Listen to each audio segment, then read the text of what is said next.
Hello guys, કેમ છો બધા? મજામાં? હું છું જરીના અને જરીના રેસીપી વ્લોગમાં તમારા બધાનું સ્વાગત છે. આજે આપણે બનાવવાના છે સરસ મજાના મીઠા મીઠા ગુલાબજામુન.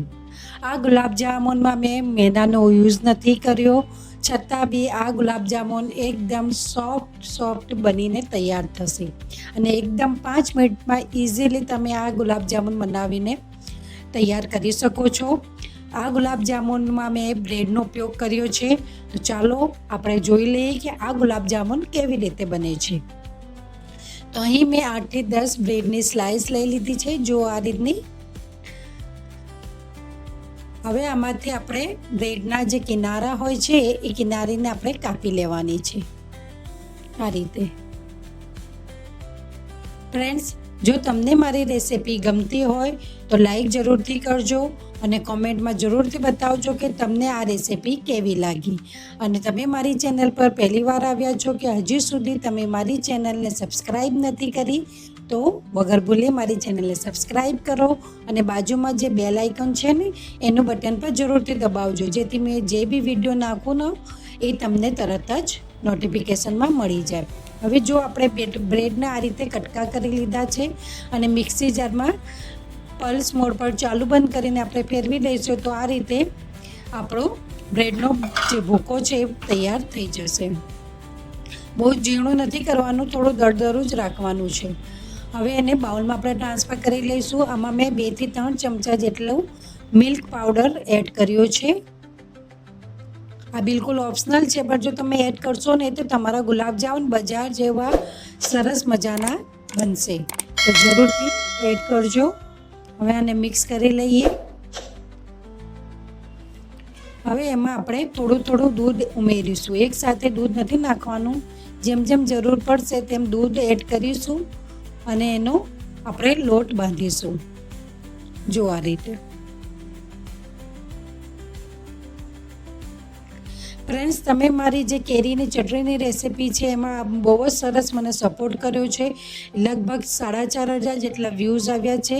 એવી જ રીતે મારી આ રેસીપીને પણ જરૂરથી પસંદ કરજો અને કમ્પ્લીટલી વોચ કરજો. રેસીપી ગમે તો તમારા ફ્રેન્ડ્સ રિલેટિવને જરૂરથી શેર કરજો. હવે જો આપણો જે લોટ બાંધી લીધો છે તૈયાર થઈ ગયો છે. એ રીતે હાથમાં થોડું તેલ લઈને આ રીતે મીડિયમ સાઇઝના આપણે નાના નાના લુઆ વણી લઈશું, જો આ રીતે. લોટ બહુ ઢીલો નથી રાખવાનો. જો આ રીતનો લોટ બાંધીશું અને એના નાના નાના લુઆ આપણે કરી લઈશું. બ્રેડ છે એટલે ફટાફટથી આ ગુલાબજામુન બની જાય છે. કોઈ પણ જાતની વધારે તામઝામ કરવાની જરૂર પડતી નથી. હવે ગુલાબજામુન બનાવી છે તો ચાસણી તો બનાવવી જ પડશે.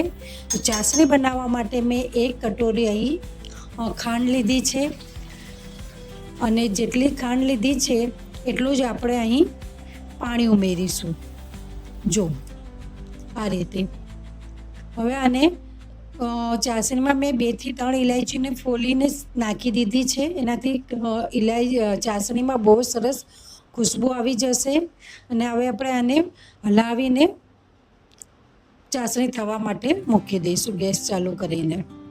વચ્ચે વચ્ચે પણ આપણે હલાવતા રહીશું, જેથી આ ખાંડ છે નીચે તળિયે ચોંટી ના જાય. અહીં મેં તેલ ગરમ કરવા મૂકી દીધું હતું. તેલ ગરમ થઈ ગયું છે. ગેસની ફ્લેમ મીડિયમ ટુ સ્લો રાખવાની છે, ફાસ્ટ નથી રાખવાની. મીડિયમ ટુ સ્લો ફ્લેમ પર તમારે ગુલાબજામુન તળી લેવાના છે. એકસાથે બહુ બધા નથી નાખવાના, 4 થી 5 જ ગુલાબજામુન નાખીને તમારે એને તળવાના છે. ગુલાબજામુન નાખ્યા પછી તરત નથી ચમચો હલાવવાનો, થોડી વાર પછી હલાવવાનો, જેથી આપણા જે ગુલાબજામુન છે એ તૂટી ન જાય. જો એ રીતે હલકા બ્રાઉન થાય ત્યાર પછી એની સાઈડને આપણે પલટીશું ધીરેથી, કે જેથી આપણા ગુલાબજામુન ફાટી ના જાય. જો કેવો સરસ મજાના ગુલાબજામુન તૈયાર થશે. તમે એકવાર જરૂરથી ટ્રાય કરજો. જે બિગિનર્સ છે જેમને બહુ સરસ એવું રાંધતા નથી આવડતું એ પણ જો બ્રેડના ગુલાબજામુન બનાવશે તો બહુ જ સરસ બનશે. અહીં આપણે જોઈ લઈએ કે જો આપણી ચાસણી છે એ બોઇલ થવા આવી છે. ચાસણીને એકદમ આપણે પાકી નથી કરવાની, તારવાળી ચાસણી નથી કરવાની. બોઇલ આવે ત્યાર પછી 4 થી 5 મિનિટ જ આપણે એને ઉકાળીને ગેસની ફ્લેમ આપણે બંધ કરી દેવાની છે. અહીં આપણા ગુલાબજામુન છે એ પણ તૈયાર થઈ ગયા છે. જો કેવા સરસ મજાના તૈયાર થયા છે, એકદમ પરફેક્ટ કલર આવ્યો છે એનો. તો આપણે એને ડીશમાં કાઢી લઈશું અને આ જ રીતે આપણે બીજા ગુલાબજામુન પણ તળી લઈશું. ફ્રેન્ડ્સ, આશા રાખું છું કે તમને મારી આ રેસીપી ગમશે, અને રેસીપી ગમે તો વગર ભૂલે લાઈક બી જરૂર કરજો. કોમેન્ટ બોક્સમાં તમે બતાવજો કે તમે ક્યાંથી મને જુઓ છો, કયા શહેર, કયા ગામથી કે કયા જિલ્લામાંથી મને જુઓ છો. હવે જુઓ, આપણી જે ચાસણી છે એકદમ તૈયાર થઈ ગઈ છે. એમાં સહેજ જ ચીપચીપા પણ હોવું જોઈએ, બહુ તારવાળી આપણે કરવાની નથી. જો આ રીતે સહેજ ચીકાશ હોય એટલે ગેસની ફ્લેમ બંધ કરી દઈશું. આપણા ગુલાબજામુન પણ બનીને તૈયાર થઈ ગયા છે. એટલે આપણી જે ચાસણી છે એ ચાસણી આપણે આમાં નાખી દેવાની છે. આપણી ચાસણી છે એ ગરમ હોવી જોઈએ, ઠંડી હોવી જોઈએ નહીં.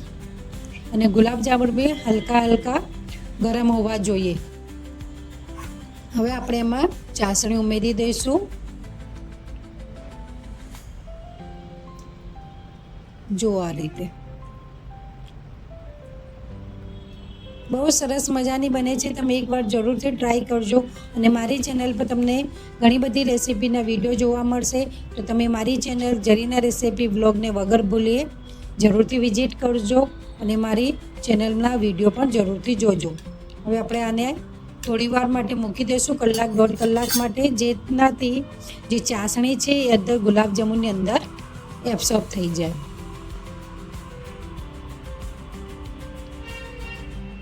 જુઓ કેવું સરસ મજાનું બનીને તૈયાર થઈ ગયું છે ને જોઈને કે મોઢામાં પાણી આવી જાય એવું. હવે જુઓ, એને ચાસણી એબ્સોર્બ કરી લીધી છે ને થોડા ફૂલીને મોટા પણ આપણા ગુલાબજામુન થઈ ગયા છે. તો હું તમને બતાવું છું કે જુઓ અંદરથી પણ એ કેટલા સોફ્ટ બન્યા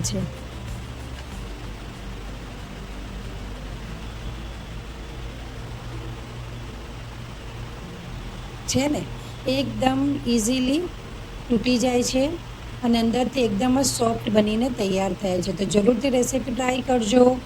મળીએ છીએ એક નવા વિડીયો સાથે નવી રેસીપી લઈને આવીશ. ત્યાં સુધી આવજો. Bye bye.